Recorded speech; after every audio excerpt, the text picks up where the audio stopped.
ನಮಸ್ಕಾರ. ಇಂದಿನ ಈ ವಿಶೇಷ ವಿಶ್ಲೇಷಣೆಗೆ ಸ್ವಾಗತ. ಗಣಿತ ಅಂದ್ರೆ ಬರೀ ಕಷ್ಟಕರವಾದ ಫಾರ್ಮುಲಾಗಳನ್ನ ಬಾಯ್ಪಾಠ ಮಾಡೋದಲ್ಲ. ಅದೊಂದು ರೀತಿ ಗುಪ್ತ ರಹಸ್ಯಗಳನ್ನ ಭೇದಿಸುವ ರೋಮಾಂಚಕ ಪಯಣ ಅಂತಾನೆ ಹೇಳ್ಬೋದು. ಬನ್ನಿ, ಇವತ್ತು ಸಂಖ್ಯೆಗಳ ಅದ್ಭುತ ಮತ್ತು ಮಾಂತ್ರಿಕ ಪ್ರಪಂಚದ ಒಳಗೆ ಹೋಗೋಣ. ಸಂಖ್ಯೆಗಳು ಕೇವಲ ಲೆಕ್ಕ ಮಾಡೋಕ್ ಮಾತ್ರನಾ, ಅಥವಾ ಯಾರೂ ಗಮನಿಸದೇ ಇದ್ದಾಗ ಅವು ತಮ್ಮದೇ ಆದ ಯಾವುದಾದ್ರೂ ಗುಪ್ತ ಆಟ ಆಡ್ತಿರುತ್ತಾ? ನೋಡೋಕೆ ತುಂಬಾನೇ ಸಿಂಪಲ್ ಅನ್ಸೋ ಈ ಸಂಖ್ಯೆಗಳ ಹಿಂದೆ ಒಂದು ದೊಡ್ಡ ರಹಸ್ಯ ಜಗತ್ತೇ ಅಡಗಿದೆ. ಗಣಿತ ಅಂದ್ರೆ ಬರೀ ಬೋರಿಂಗ್ ಲೆಕ್ಕಾಚಾರ ಅಂತ ಅನ್ಕೊಂಡ್ರೆ ಅದು ಖಂಡಿತ ತಪ್ಪು. ಅದೊಂದು ರೀತಿ ಸಂಖ್ಯೆಗಳ ಜೊತೆ ಆಡೋ ಸುಂದರವಾದ ಆಟ. ಅವುಗಳ ಈ ಉಲ್ಲಾಸಭರಿತ ಸ್ವಭಾವನ ಅರ್ಥ ಮಾಡ್ಕೊಳ್ಳೋದೇ ಇಂದಿನ ನಮ್ಮ ಈ ವಿಶ್ಲೇಷಣೆಯ ಪ್ರಮುಖ ಉದ್ದೇಶ.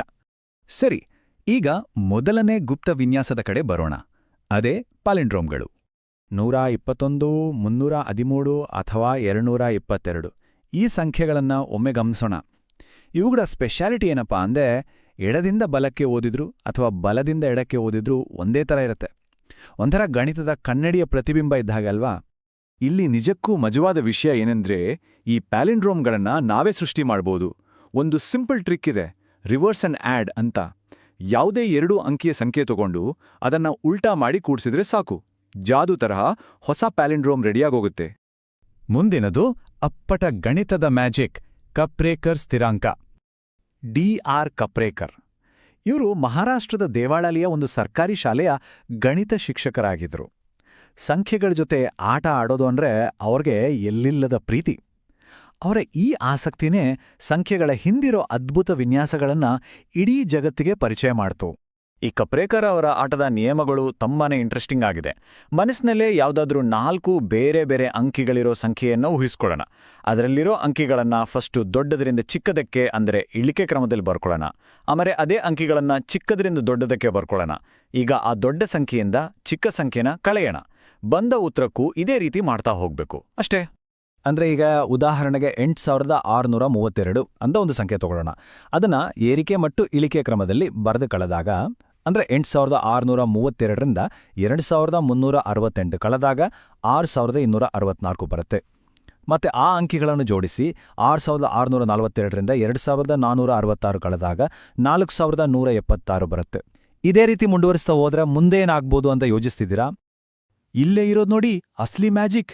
ಎಷ್ಟೇ ಬಾರಿ ಈ ರೀತಿ ಮಾಡಿದ್ರೂ, ಯಾವುದೇ 4 ಅಂಕಿಯ ಸಂಖ್ಯೆಯಿಂದ ಆಟ ಶುರು ಮಾಡಿದ್ರೂ ಕೊನೆಗೆ ಬಂದು ನಿಲ್ಲೋದು 6174 ಅನ್ನೋ ಒಂದೇ ಒಂದು ಮ್ಯಾಜಿಕ್ ಸಂಖ್ಯೆ ಹತ್ರ. ಇದೇ ಕಪ್ರೇಕರ್ ಸ್ಥಿರಾಂಕ. ಖಂಡಿತ ಇದೊಂದು ಗಣಿತದ ಅದ್ಭುತ. ಈಗ ಬಗೆಹರಿದಿರೋ ಮ್ಯಾಜಿಕ್ಕಿಂದ ಇಡೀ ಗಣಿತ ಪ್ರಪಂಚದಲ್ಲೇ ಇನ್ನೂ ಬಗೆಹರಿಯದ ಒಂದು ಅತಿ ದೊಡ್ಡ ರಹಸ್ಯದ ಕಡೆ ಹೋಗೋಣ. ಅದೇ ಕೊಲಾಚ್ ಊಹೆ. ಇದರ ನಿಯಮಗಳು ಕೇಳಕ್ಕೆ ತುಂಬಾನೇ ಸಿಂಪಲ್ ಅನ್ಸುತ್ತೆ. ಯಾವುದೇ ಒಂದು ಸಂಖ್ಯೆ ತಗೊಳ್ಳೋಣ. ಅದು ಸಮಸಂಖ್ಯೆ ಅಂದ್ರೆ ಈವನ್ ನಂಬರ್ ಆಗಿದ್ರೆ ಅದನ್ನ ಅರ್ಧ ಮಾಡೋಣ. ಒಂದು ವೇಳೆ ಬೆಸ ಸಂಖ್ಯೆ ಅಂದ್ರೆ ಆಡ್ ನಂಬರ್ ಆಗಿದ್ರೆ ಅದನ್ನ 3ರಿಂದ ಗುಣಿಸಿ ಅದಕ್ಕೆ 1ಅನ್ನ ಸೇರ್ಸೋಣ. ಇದೇ ನಿಯಮವನ್ನ ಮತ್ತೆ ಮತ್ತೆ ಮಾಡ್ತಾ ಹೋಗ್ಬೇಕು. ಇಲ್ಲೊಮ್ಮೆ ಗಮನಿಸಿದ್ರೆ ಇದು ಕ್ಲಿಯರ್ ಆಗಿ ಅರ್ಥ ಆಗುತ್ತೆ. 12 ಅನ್ನೋ ಸಂಖ್ಯೆಯಿಂದ ಶುರು ಮಾಡಿದಾಗ 12ರ ಅರ್ಧ 6, 6ರ ಅರ್ಧ 3. ಇಲ್ಲಿ 3 ಬೆಸ ಸಂಖ್ಯೆ ಅಲ್ವಾ? ಸೊ 3ರಿಂದ ಗುಣಿಸಿ 1 ಸೇರಿಸಿದ್ರೆ 10 ಆಗುತ್ತೆ. 10ರ ಅರ್ಧ 5. ಹೀಗೆಯೇ ಮುಂದುವರೆದ್ರೆ 16, 8, 4, 2 ಮತ್ತೆ ಕೊನೆಗೆ 1. ಒಂಥರ ರೋಲರ್ ಕೋಸ್ಟರ್ ತರ ಮೇಲೆ ಕೆಳಗೆ ಜಿಗಿಯುತ್ತೆ ಈ ಆಟ. ಅಸಲಿ ನಿಗೂಢ ರಹಸ್ಯ ಅಡಗಿರೋದೇ ಇಲ್ಲಿ. ಯಾವುದೇ ಸಂಖ್ಯೆ ತಗೊಂಡ್ರೂ ಸರಿ, ಅದು ಕೊನೆಗೆ 4, 2 ಮತ್ತೆ 1ರ ಲೂಪ್ಗೆ ಬಂದು ಅಪ್ಪಳಿಸುತ್ತೆ. ಎಷ್ಟೇ ದೊಡ್ಡ ಬುದ್ಧಿವಂತ ಗಣಿತಜ್ಞರಾದ್ರೂ ಸರಿ, ಪ್ರತಿಯೊಂದು ಸಂಖ್ಯೆಯೂ ಯಾಕೆ ಹೀಗೆಯೇ ಅಂತ್ಯ ಆಗುತ್ತೆ ಅಂತ ಇವತ್ತಿಗೂ ಸಾಬೀತು ಮಾಡೋಕೆ ಆಗಿಲ್ಲ. ನಿಜಕ್ಕೂ ಆಶ್ಚರ್ಯ ಅಲ್ವಾ?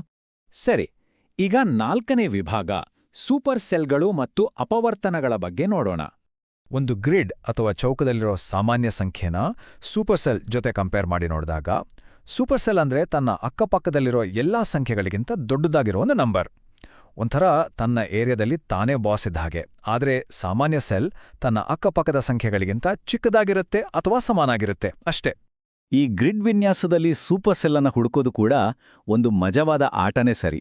ಒಂದು ಸಣ್ಣ ಜಾಗದಲ್ಲಿ ಗರಿಷ್ಠ ಮೌಲ್ಯ ಅಂದ್ರೆ ಮ್ಯಾಕ್ಸಿಮಮ್ ವ್ಯಾಲ್ಯೂನ ಗುರುತಿಸೋದಿದೆಯಲ್ವಾ, ಇದು ಆಧುನಿಕ ದತ್ತಾಂಶ ವಿಶ್ಲೇಷಣೆ ಅಂದ್ರೆ ಡೇಟಾ ಅನಾಲಿಸಿಸ್ ಮತ್ತೆ ಕಂಪ್ಯೂಟರ್ ಅಲ್ಗಾರಿದಮ್ಗಳಲ್ಲಿ ತುಂಬಾನೇ ಮುಖ್ಯ ಆಗುತ್ತೆ. ಹಾಗೇನೇ ಎಷ್ಟೇ ಸಂಕೀರ್ಣವಾದ ಆಟಗಳಿಗೂ ಸಿಂಪಲ್ ಆದ ನಿಯಮಗಳಿರುತ್ತೆ ಅಲ್ವಾ? ಅದೇ ರೀತಿ ಎಷ್ಟೇ ದೊಡ್ಡ ಸಂಖ್ಯೆಗಳಿದ್ರೂ ಅವುಗಳನ್ನು ಅಪವರ್ತನಗಳು ಅನ್ನೋ ಮೂಲ ಘಟಕಗಳಾಗಿ ಅಂದರೆ ಬಿಲ್ಡಿಂಗ್ ಬ್ಲಾಕ್ಸ್ ಆಗಿ ಉಳಿಬಹುದು.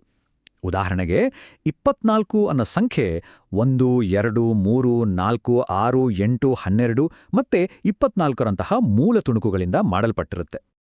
ಈ ವಿಶ್ಲೇಷಣೆಯ ಕೊನೆಗೆ ಬಂದಿದ್ದೀವಿ. ಇವತ್ತು ನಾವು ಕಪ್ರೇಕರ್ ಸ್ಥಿರಾಂಕ ಇರ್ಬೋದು ಅಥವಾ ಕೊಲಾಟ್ಸ್ ಊಹೆ ಇರ್ಬೋದು, ಇವೆಲ್ಲದರ ಮೂಲಕ ಸಂಖ್ಯೆಗಳ ಸೌಂದರ್ಯನ ನೋಡಿದ್ವಿ. ಬುದ್ಧಿವಂತ ಮನಸ್ಸುಗಳು ಭೇದಿಸೋಕೆ ಇನ್ನೂ ಎಷ್ಟೋ ಗಣಿತದ ರಹಸ್ಯಗಳು ಕಾಯ್ತಾ ಇವೆ. ಸಂಖ್ಯೆಗಳ ಜೊತೆ ಆಡ್ತಾ ಹೊಸ ರಹಸ್ಯಗಳನ್ನು ಹುಡುಕೋಕೆ ಈ ಮಾಹಿತಿ ಖಂಡಿತ ಸ್ಫೂರ್ತಿ ನೀಡುತ್ತೆ ಅಂತ ನಂಬಿದ್ದೀವಿ.